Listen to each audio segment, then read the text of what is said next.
Hi everyone, it's Gillian from Yoga G.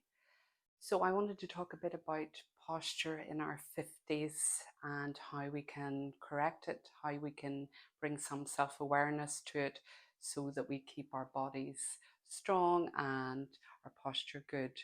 I'll turn sideways to show you. As we age, we tend to let gravity pull us down, so our belly comes out, our shoulders round and our back rounds. So this is the effect gravity has on us.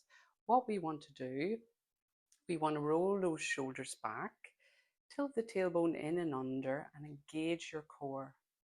Now, even just doing that, you will notice will make you feel more energetic, more empowered. It also gives you a more youthful look than standing like this. You can become more youthful just by changing your posture.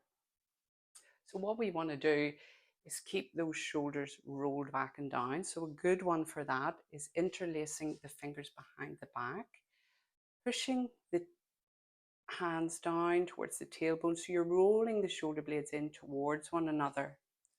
So this helps with rounded shoulders and that kind of humpback look. So just doing this exercise throughout the day, whenever you feel a little bit stiff or you've spent a lot of time on your laptop, just do this exercise a few times throughout the day to help counteract that action of the shoulders being rounded.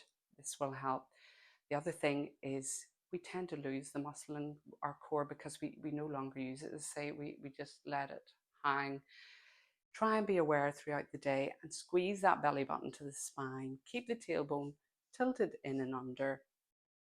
And be aware when you're standing in the queue for the post office or whatever, just to engage the core. Every day, those muscles will strengthen on their own without doing sit-ups or crunches. Just engaging the core, squeezing the belly button to the spine. Even when you're walking, try and do it. Keep the belly button squeezed to the spine and it'll get those muscles working again. So that's just my little tip for posture in your 50s. I would love to hear from you so that us women in our 50s can empower each other and help each other to be the best we can be. So goodbye again for now. Enjoy the rest of your day or the rest of your evening.